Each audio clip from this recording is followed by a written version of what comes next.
Alright guys, we're starting our hymn lessons today for shawncheek.com.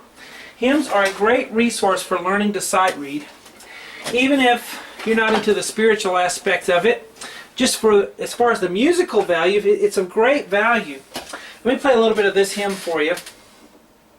Oh, worship the King, all glorious above, grateful. I forget the words for the rest, but we're going to work on this today for our sight reading. Hello, I'm Shawn Cheek. Welcome to my sight reading lessons. This is for my website, shawncheek.com. I have right now 132 sight reading lessons, level 1, level 2, with PDF printouts. There's PDFs of all my sheets of stuff I've written for you to teach you how to sight read better. The hymns are great because of the 4-part writing. SATB, soprano, alto, tenor, bass. And it's great for sight reading because you usually have a different chord on each beat. And you work in a lot of different key signatures and things, so they're just a wonderful tool for learning to read better. Okay, so if nothing else, use these hymn lessons to make yourself a better reader, so you can go off and play the other things that you want to play. All right, now let's get started here. You can't see the 3 sharps because it's kind of blocked off there, but there are 3 sharps in the key signature. F, C, and G. F sharp, C sharp, and G sharp. Okay, so those are automatically sharp. Now I'm going to assume you can read some music already. If you can't, you need to do my basic sight reading lessons on shawncheek.com. It's in the video description, the link to it. And to learn how to, basic reading, and then you can go to this. So if this is hard, that's why, because you haven't done my beginner series yet. Alright, so we have 3 sharps, F sharp, C sharp, and G sharp. Those are the letters that are automatically sharp. So these 2 notes here, C and E, C sharp and E. Alright? And then we're going to go to E and A. So I'm going to play that with 1 and 2 on the C sharp and A. Then I'm going to go to E and A with 2 and 5. And then I'm going to switch maybe to 1 and 2 on the next E and A. Okay, these are notes you should already know from my exercises on the website. E and B after that. So, then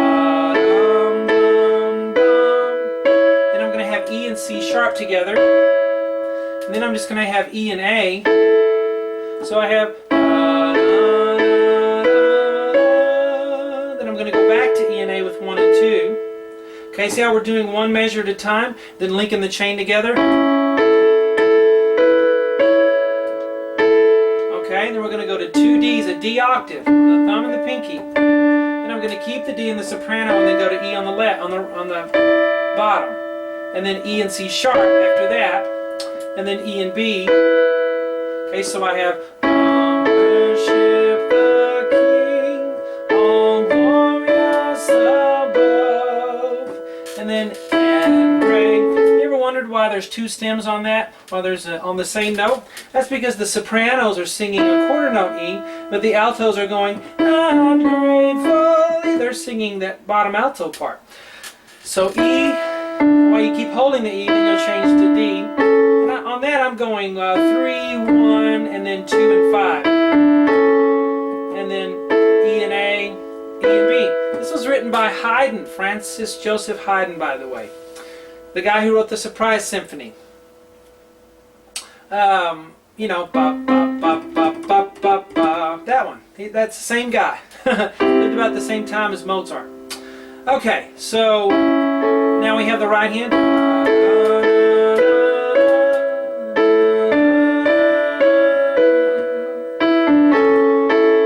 Okay, so we got that line down on the right hand. Now we're going to look at the left hand. By the way, on the website, I'm going to show you how to add notes to these. I have a 3-step basic process that I use to add notes.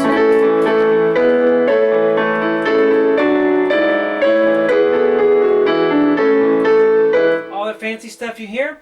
Well, I've been teaching for 23 years and playing many longer than that professionally.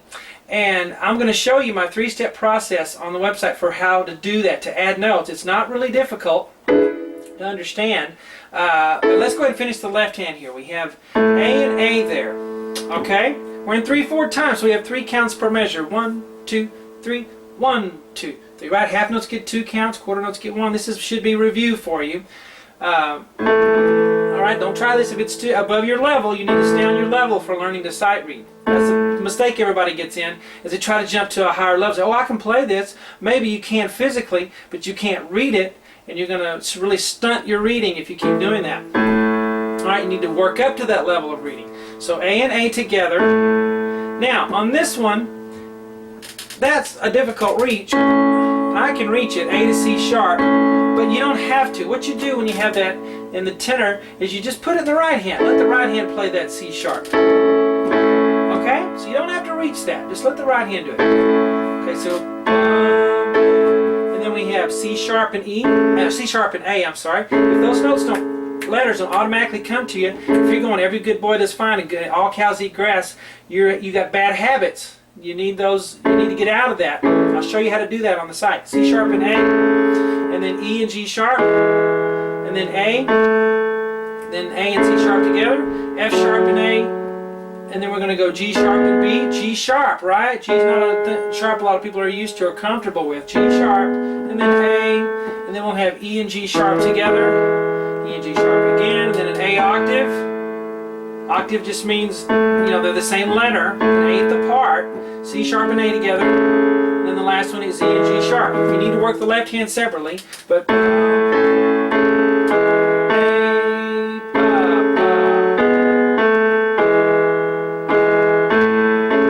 trying to reach them without looking at your hand, okay?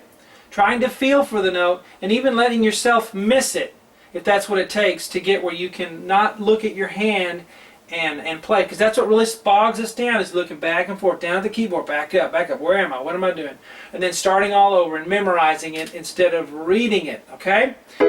Basic sight reading principles. Alright, now let's put hands together. Let's go 1 chord at a time. Here's the first one. Okay, now on the second one I'm going to let the right hand take the tenor. Alright, now we're going ship, and then on D, and then king, 1, 2, then all, then glorious, above, and gratefully. Okay, a lot of your fingerings will get worked out if you just start playing it and let your hand figure it out. Don't try to sit there and mentally figure out what fingering you're going to use. Use what I'm giving you, and then also just play and keep playing, and your hand and your mind will figure it out. I promise you, if you play enough.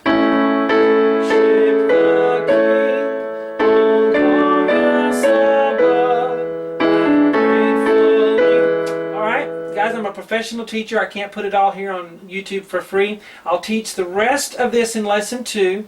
Lesson 3, I'll show you how to add extra notes to this hymn, as well as all the other hymns I'm going to do. I scanned out of an old, expired hymnal from like 1800, some old hymns that are public domain, and there are about 100 of them, and I'll even do more than that if everybody likes them, but I'm going to try to do one a day for shawncheek.com. I hope you guys enjoy it.